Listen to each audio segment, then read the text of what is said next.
নমস্কার বন্ধুরা, আজকে আমি একটি বিশেষ ভিডিও নিয়ে আপনাদের সামনে হাজির হয়েছি। অর্থাৎ মেডিকেল অ্যাস্ট্রোলজি কোন গ্রহ শরীরের কোন অংশকে নির্দেশ করে এবং 12টি রাশি 9টি গ্রহ ও স্বাস্থ্য রহস্য।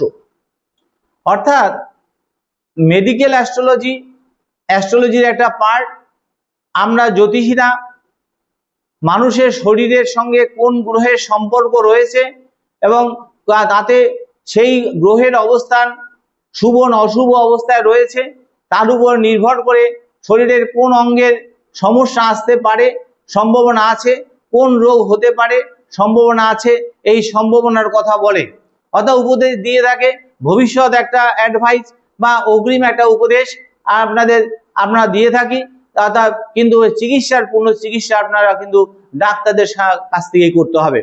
জ্যোতিষ কিন্তু কোনো চিকিৎসা করতে পারে না, কিন্তু আপনার রোগের একটা পূর্বাভাস বা উপদেশ কিন্তু আমরা আপনাদের দিতে পারি, কিন্তু চিকিৎসা কিন্তু আপনাদের ডক্টরের কাছে যেতে হবে চিকিৎসার জন্য।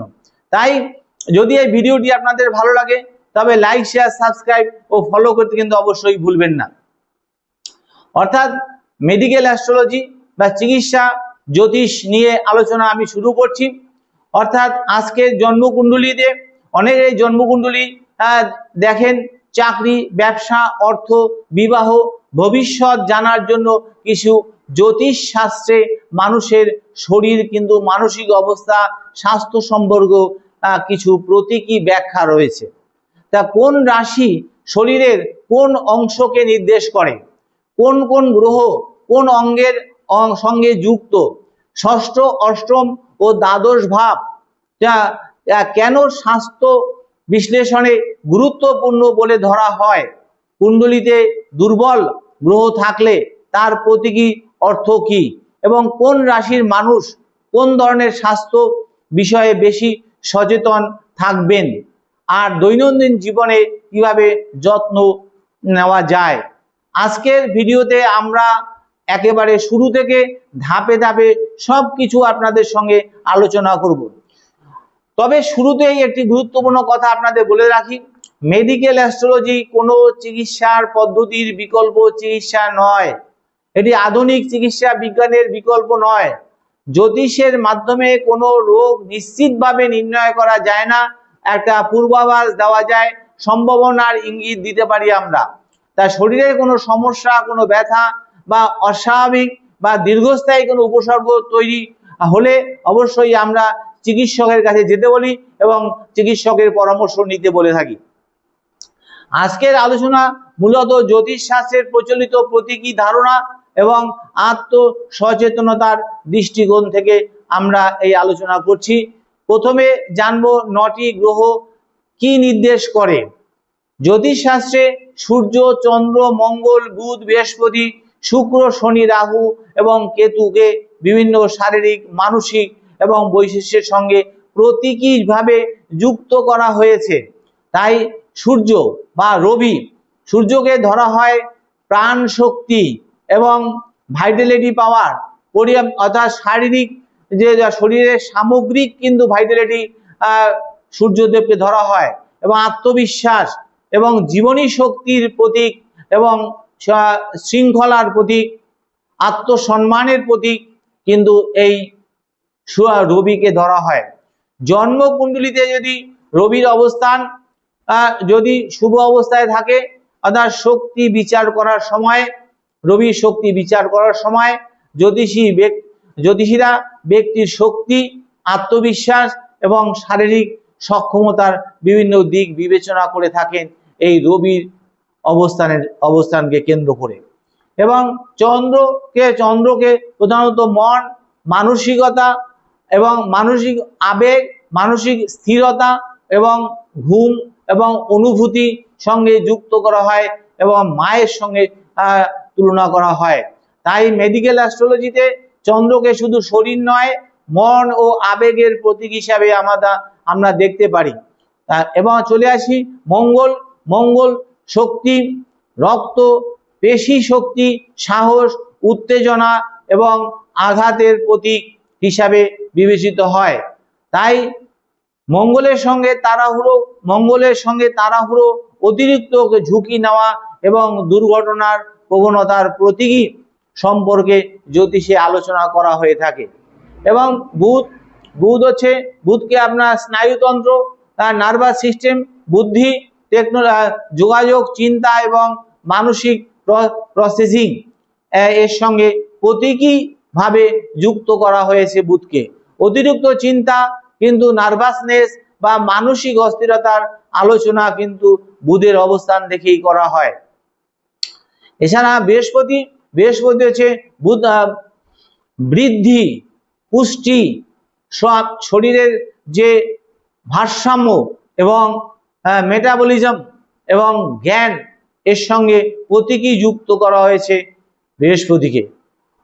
অর্থাৎ অতিরিক্ততা, ভারসাম্যের ভারসাম্যের যে প্রেমের ক্ষেত্রে ভারসাম্যের যে প্রশ্নে বৃহস্পতির অবস্থান নিয়ে জ্যোতিষশাস্ত্রে আলোচনা করা হয়েছে।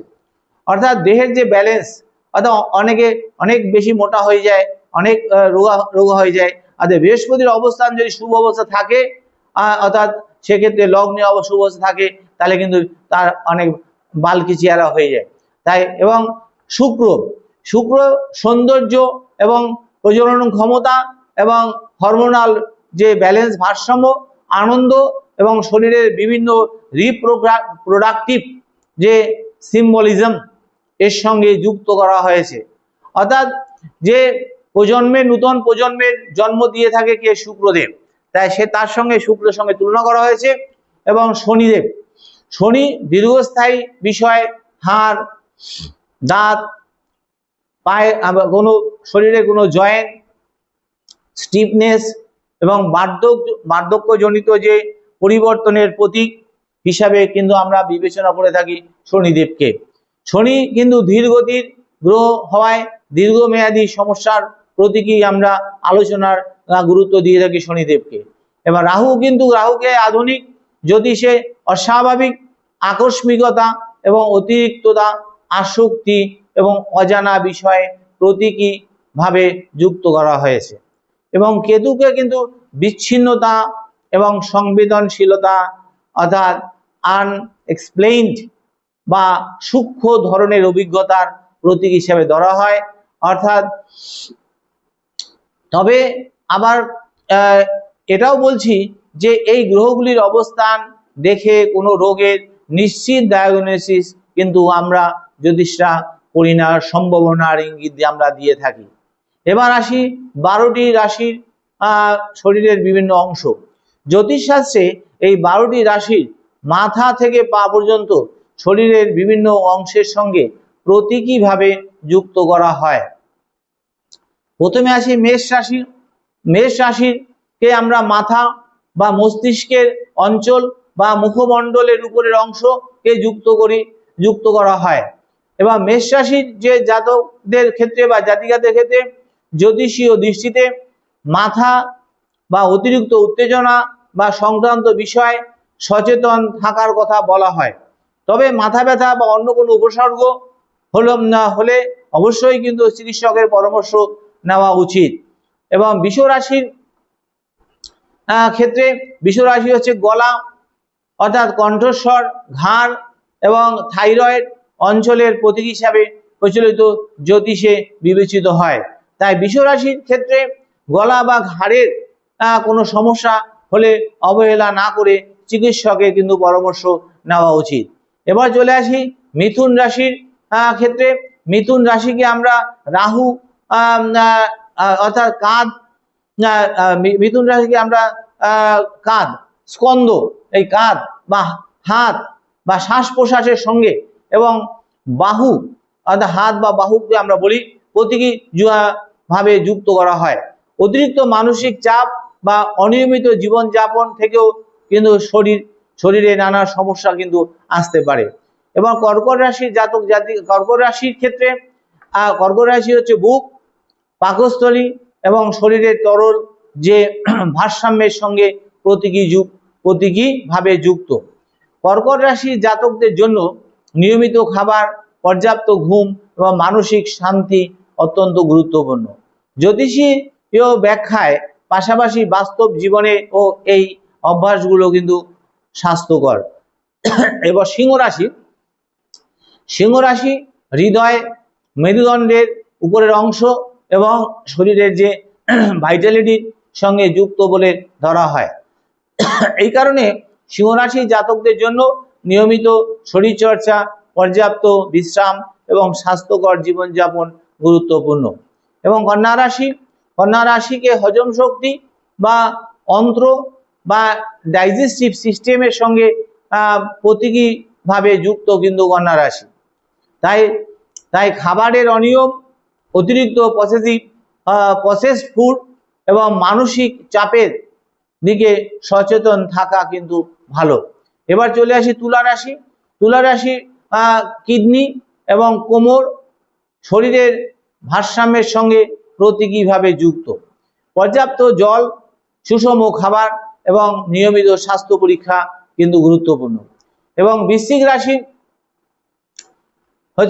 রাশি কিন্তু রিপ্রোডাক্টিভ অর্গানস অর্থাৎ পেলভিক রিজিয়ান এবং শরীরের যে এলিমিনেশন সিস্টেম এর সঙ্গে জ্যোতিষীয়ভাবে যুক্ত।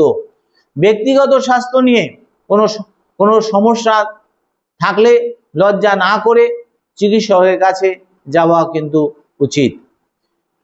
ধনুরাশি হলো উরু, হিপ মোবিলিটি এর সঙ্গে প্রতীকীভাবে যুক্ত। যারা দীর্ঘ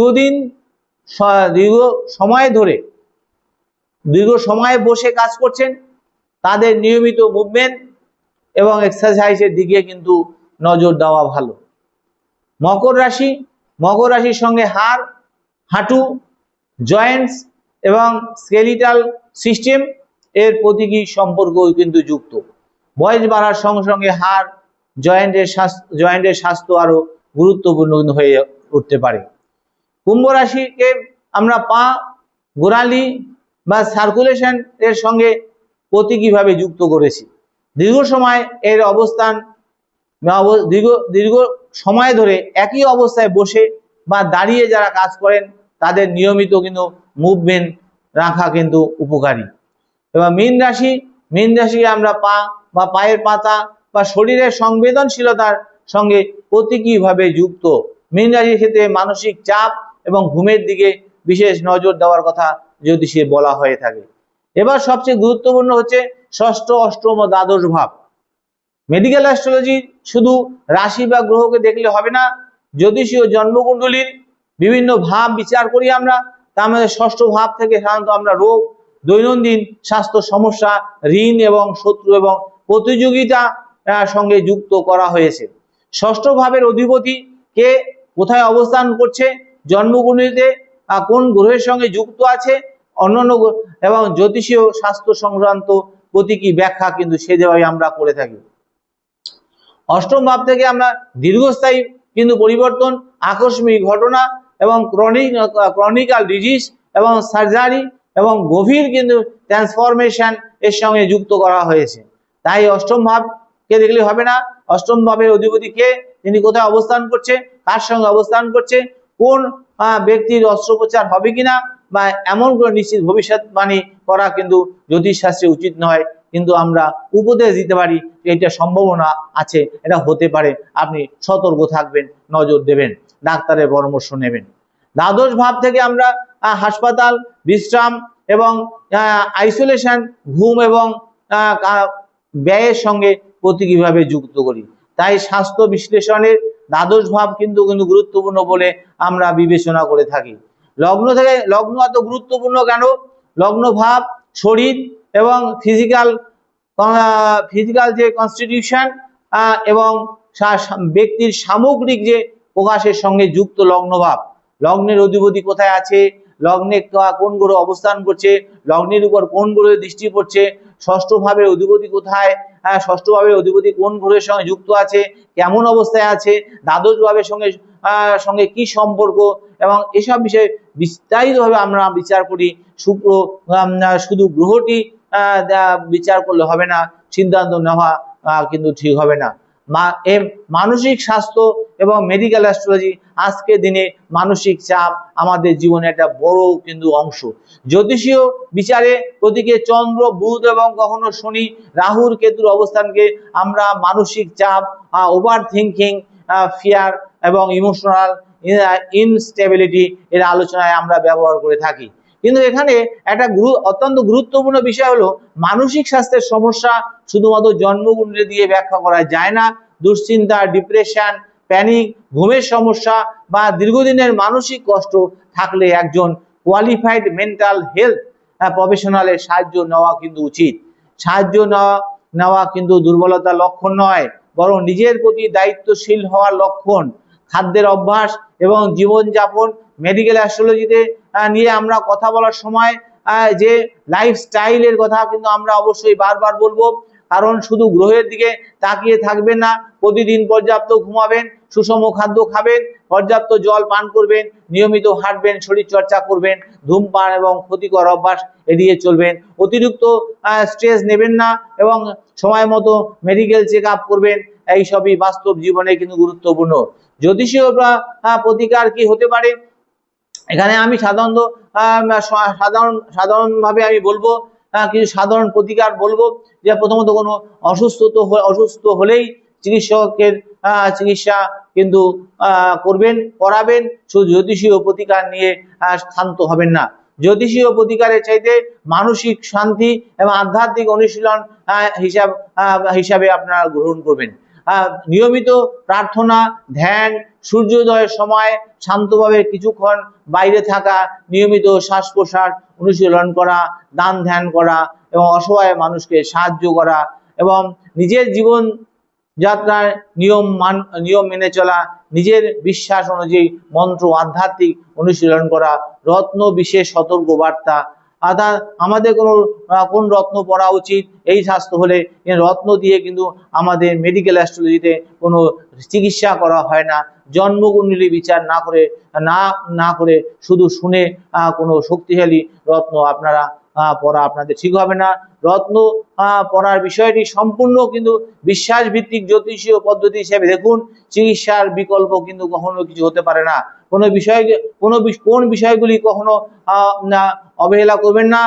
হঠাৎ শ্বাসকষ্ট হলে, বুকে ব্যথা হলে, অজ্ঞান হয়ে গেলে, অস্বাভাবিক রক্তপাত, হঠাৎ দুর্বলতা এবং দৃষ্টিশক্তি পরিবর্তন, বন্ধুরা অস্বাভাবিক দীর্ঘস্থায়ী ব্যথা হলে এবং এই সমস্ত অস্বাভাবিক ওজন কমে গেলে, দীর্ঘদিন জ্বরে ভুগছেন অথবা কোনো গুরুতর উপসর্গ দেখা দিলে জন্মকুণ্ডলী দেখে অপেক্ষা করবেন না। সরাসরি চিকিৎসকের পরামর্শ নেবেন এবং স্বাস্থ্য নিয়ে কিন্তু দেরি করা কখনো বুদ্ধিমানের কাজ নয়।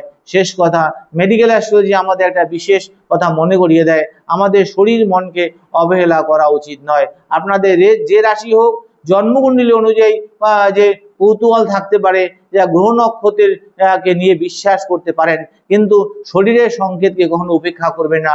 যা ডাক্তারের পরামর্শ নিয়ে চিকিৎসা করবেন। আপনারা সুস্থ থাকবেন, ভালো থাকবেন, এই বলে আমি শেষ করলাম। নমস্কার।